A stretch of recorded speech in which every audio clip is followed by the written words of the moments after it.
네, 오늘 말씀의 제목은 흔들리지 않는 신앙입니다. 네, 우리가 성경을 읽다 보면 이렇게 유다서와 같이 짧은 말씀을 보면 반갑지 않으신가요? 네, 그러시죠? 이렇게 짧은 말씀을 보면 왠지 반갑습니다. 한 장만 읽어도 많이 읽는 것 같고, 그렇죠? 하지만 유다서는 한 장밖에 안 됨에도 그 내용은 결코 가뿐하지가 않습니다. 그 한 장에 담긴 그 내용의 무게가 전혀 가볍지가 않습니다. 왜냐하면 유다서는 지금 거짓 교사들, 우리가 흔히 말하는 이단에 대해서 다루고 있기 때문입니다. 유다서의 말씀을 처음 받았던 그 교회는 이 거짓 교사들로 인해서 몸살을 앓고 있었습니다. 몇 안 되는 그들인데도 몇 안 되는 그들로 인해서 그들의 거짓 가르침으로 그들의 그릇된 신앙으로 한 공동체를 이렇게 한 교회를 무너뜨리려 하고 있었습니다. 그렇게 흔들리고 무너지려 하는 교회를 향해서 유다서가 쓰이고 그리고 그렇게 전해진 것입니다.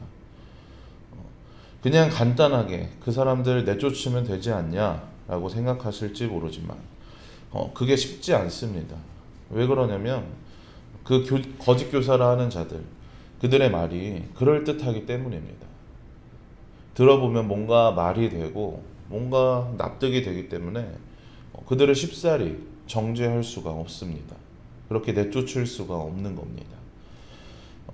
그리고 이것은 유다서를 처음 받았던 그 교회뿐만 아니라 초대교회, 대부분의 초대교회들이 겪고 있었던 어려움이었습니다. 예수님에 의해서 그리고 그 제자들, 사도들에 의해서 그렇게 세워졌던 초대교회는 이단으로 인한 몸살을 앓고 있었습니다. 근데 여러분, 이단과 사이비의 차이를 아시나요? 이단이 있고 사이비가 있죠. 이단과 사이비의 차이를 아십니까? 최근에 우리는 신천지 때문에 좀 곤욕을 많이 치렀었죠. 특히 코로나 겪으면서 사회적으로도 많이 이슈가 됐었습니다. 그러면서 우리 기독교도 많은 오해를 받았는데 주문진도 신천지 때문에 이렇게 많이 좀 힘들어 하신다고 얼핏 이렇게 듣기도 했습니다. 근데 이 신천지는 이단일까요? 사입일까요? 네. 우리가 성경에서 말하는 거짓 교사, 이단이다 얘기하면은 뭐 하나님의 교회나 통일교나 이렇게 신천지를 떠올리게 되는데 사실 그 신천지나 그런 단체들은 이단이 아니라 사입입니다. 신천지나 하나님의 교회 이런 단체들은 사입입니다. 그리고 이단과 사이비는 차이가 있습니다. 가끔씩 저희가 뭐 뉴스를 통해서 뭐 장로교나 이런 어디 교단에서 누구누구 목사님 뭐 이단 시비에 붙었다. 저 교회가 예전에 이단 시비에 붙었던 교회다 하는 뉴스를 뭐 그런 소식들을 접하잖아요. 뭐 이번에 광화문에서 이렇게 활동하시던 그 어떤 목사님이 이단으로 이렇게 판정 받으셨다고 하는 얘기를 들었는데요. 여기서 말하는 이단은 어떤 기독교 정통 교리에 벗어난 그런 사람들을 의미하는데요. 기독교의 역사가 있잖아요. 저희가 2000년의 역사를 갖고 있는 이 기독교 안에서 여러 과정들을 통해서 축적된 어떤 신학적인 내용들 그리고 교리가 존재를 하는데 예수님의 가르침을 기억하고 떠올리면서 그 말씀 안에서 이게 기준이다. 이게 정통이다. 이게 우리의 정체성이다.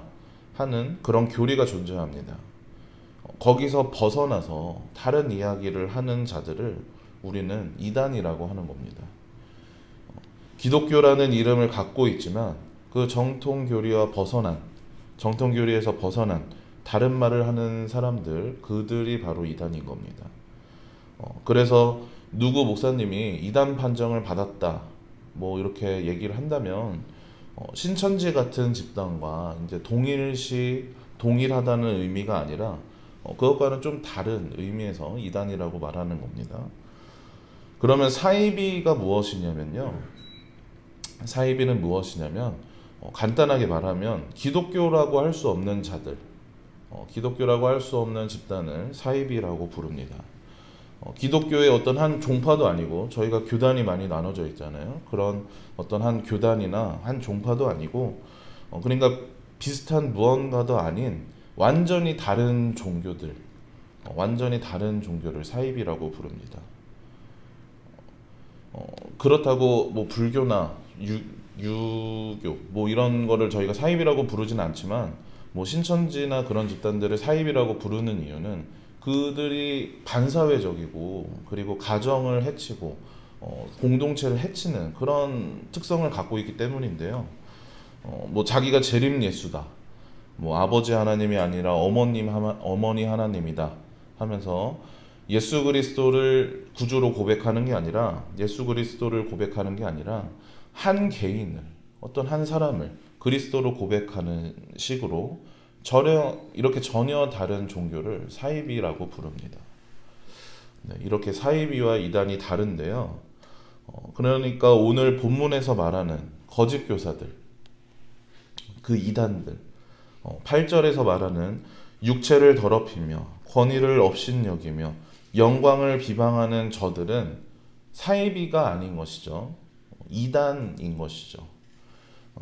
하지만 비록 그들이 가르치는 그 가르침이, 거짓 가르침을 전하는 그것이 자신들의 어떤 사리사욕이나 개인의 어떤 무언가를 위해서 하는 것이 아니라고 해서 그들의 어떤 열심이 잘못된 방향으로 향하는 그 열심일지라도, 그들이 그렇게 열심을 내는 것일지라도 그들의 잘못된 방향으로 인해서 그들은 정당화될 수 없습니다. 그들의 잘못에 대해서 10절에서는 이렇게 말하고 있는데요. 제가 읽어드리겠습니다. 이 사람들은 무엇이든지 그 알지 못하는 것을 비방하는도다. 또 그들은 이성 없는 짐승같이 본능으로 아는 그것으로 멸망하느니라. 네, 여기서 그들은 알지 못하는 것을 비방한다 하는 이 말씀을 새번역 성경에서 보면은 이 부분을 뭐라고 번역했냐면요.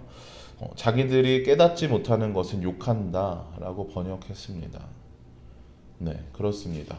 당시의 이단들, 당시의 그 거짓 교사들은 자신들이 깨달을 수 없는 것, 그것들은 자신들이 깨닫지 못하는 것은 욕했습니다. 그리고 자신들이 깨달을 수 있는 것, 자신들이 이해되는 것 안에서만 인정하였습니다. 이렇게 이해되지 않고 설명할 수 없는 것들은 자신들 마음대로 그것을 고치거나 자신들의 방식으로 말을 끼워 맞췄습니다. 이것이 당시의 교회에 가장 큰 혼란을 주었던 그런 내용인데요. 올바른 믿음으로 신앙생활하는 성도들에게까지 너희들 사실 잘못 알고 있는 거다, 너희들 지금 잘못 믿고 있는 거다 하며 잘못된 가르침을 전하였던 겁니다. 어제 새벽에도 목사님께서 말씀하셨던 것처럼 방탕하고 음란한 것들, 육체의 정욕을 따라 행하는 그 일들, 그리고 사회의 도덕에 어긋나는 것들, 그런 것들을 자신들의 논리로 정당화하면서 자신들의 행동을, 자신들의 그 생각을 합리화했던 것이죠. 그들의 행동은 마치 자신이 하나님에 대해서 다 안다는 듯이, 온 만물의 주인이시며 전지전능하신 그 어떤 말로도 형용할 수 없는 주님에 대해서 자신이 다 깨우쳤다는 듯이 그렇게 가르치고 그렇게 교회를 혼란에 빠뜨렸던 겁니다. 당시의 교회는 이 유다서를 수신하던 그 교회뿐만 아니라 당시의 그 초대교회는 이런 일들로 인해서 큰 어려움을 겪고 있었습니다. 근데 사실 우리가 믿는 이 신앙 안에는 아직 밝혀지지 않은 비밀들이 존재합니다. 그리고 인간인 우리로서 알 수 없는 하나님의 역사가 있습니다.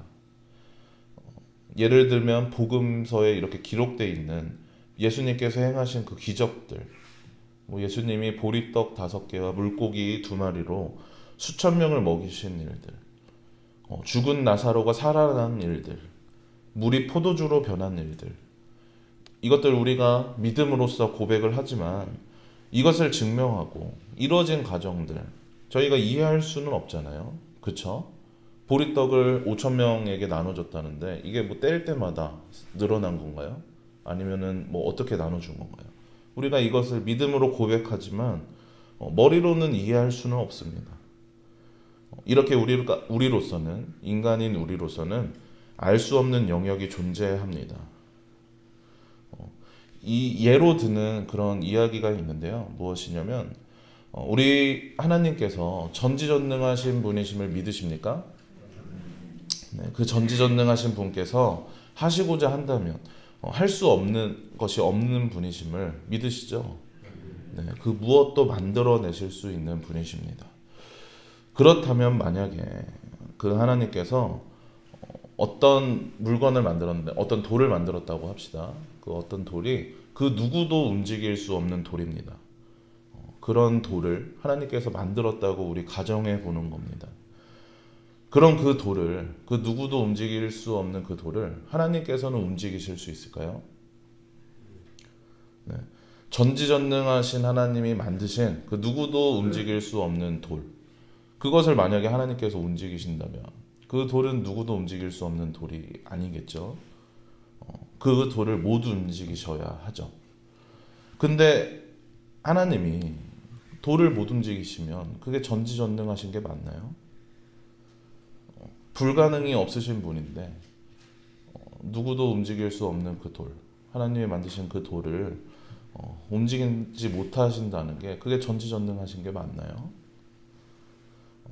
이처럼 무엇을 얘기하고 싶은 거냐면 우리는 이렇게 하나님에 대해서 고백하고 하나님 주님은 전지전능하신 분이라고 주님은 크고 놀라우신 분이라고 우리가 이렇게 고백을 하는데 우리가 알 수 없는 영역이 바로 존재합니다. 전지전능하시다고 이렇게 고백하지만 그 전지전능이 사실 우리는 어떤 것인지 우리의 생각 안에서밖에 이해할 수가 없는 것이죠. 우리는 이렇게 작기 때문에 그 작은 것 안에서만 이해하지만 하나님은 이보다 훨씬 더 크시잖아요.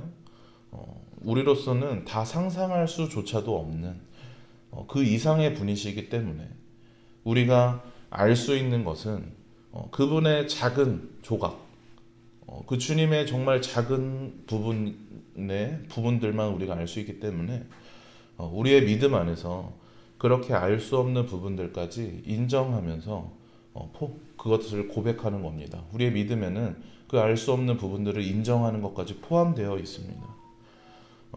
하지만 거짓 교사들은 그런 하나님을 그런 우리 주님을 자신의 그 생각의 틀 안에서 이 작은 자신의 그 생각 안에 자신의 갖고 있는 그 지식과 상식 안에 재단하고 끼워 맞춰서 그렇게 전하는 겁니다.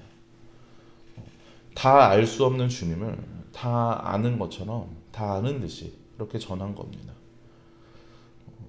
그리고 이런 거짓 교사들 오늘날에도 존재합니다.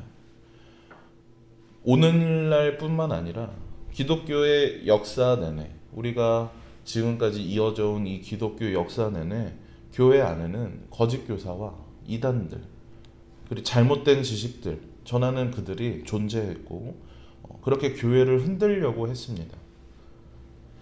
하지만 우리 주님께서 반석 위에 세우신 이 교회는 결코 흔들리지 않습니다. 예수 그리스도가 머리 되신 이 교회는 결코 흔들리지 않습니다. 오늘 말씀에서도 그 이단들이 받게 될 심판에 대해 말하고 있는 이 말씀에서도 그들은 멸망할 것이라고 말합니다. 이것을 바꿔 말하면 어떤 의미인가요? 그들이 멸망한다는 게 어떤 의미입니까? 결국에 멸망하는 것, 결국에 사라지는 것은 거짓된 가르침이고 그래서 결국에 남는 것은 주님께서 나타내신 그 가르침만 남는다는 의미입니다. 그렇게 주님이 반석 위에 세우신 교회는 결코 무너지지 않습니다. 우리는 이것을 이 지나온 이 세월들을 통해서 기독교가 품고 있는 이 역사를 통해서 발견할 수가 있습니다. 그 이단들로 골머리를 앓았던, 그 몸살을 앓았던 초대교회가 그 이단들을 대적하기 위해서 어떻게 했냐면요, 주님을 더욱 알아가고자 했습니다. 그 이단들과 같이 주님을 내 생각에 끼워 맞추는 것이 아니라 예수님의 가르침을 떠올리면서, 예수님이 하셨던 그 말씀들 떠올리면서 그 가르침의 의미, 그 말씀의 의미를 찾으려고 했고, 그렇게 더욱 신앙을 견고하게 세웠습니다. 이단으로 보이는 이들이 나타나면 그들을 내쫓고 그들과 싸워서 죽이는 그런 것이 아니라, 나와 다른 말을 하면 그 말이 무엇이 맞는지, 무엇이 틀리는지 예수님의 그 가르침 속에서 분별해 가면서 예수님을 더욱 그렇게 알아가고자 했습니다. 그런 과정을 통해서 만들어진 것이 우리가 좀 전에 고백했던 사도신경 그 신앙 고백입니다.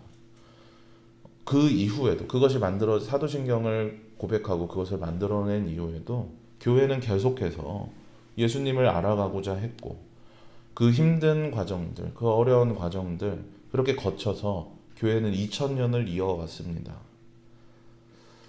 사랑하는 성도 여러분, 그리고 이 바톤은, 이 순서는 이제 우리에게 이어집니다. 2022년의 끝에서 이 유다서를 마주함으로, 이 유다서를 우리가 함께 나눔으로 2023년을 준비하게 하십니다.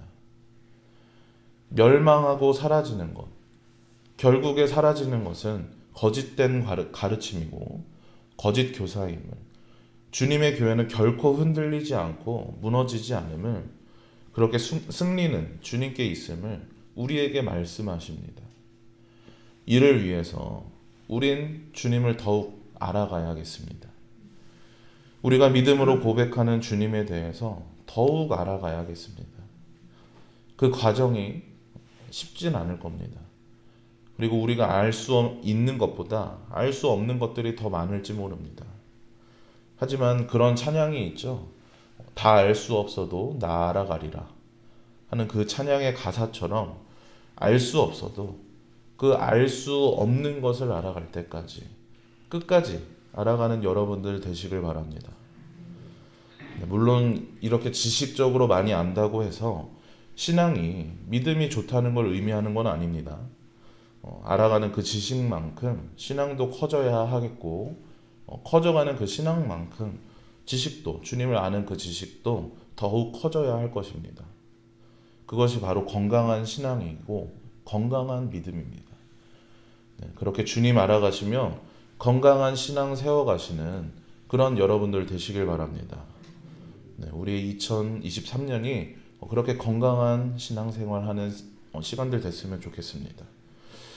그리해서 어떤 거짓된 가르침에도, 그 어떤 미혹함에도, 그 어떤 세상의 그런 정욕과 육체의 정욕에도 흔들리지 않는 신앙, 결코 흔들리지 않는 교회 되시는 여러분들 모두 되시길 주님의 이름으로 축복합니다.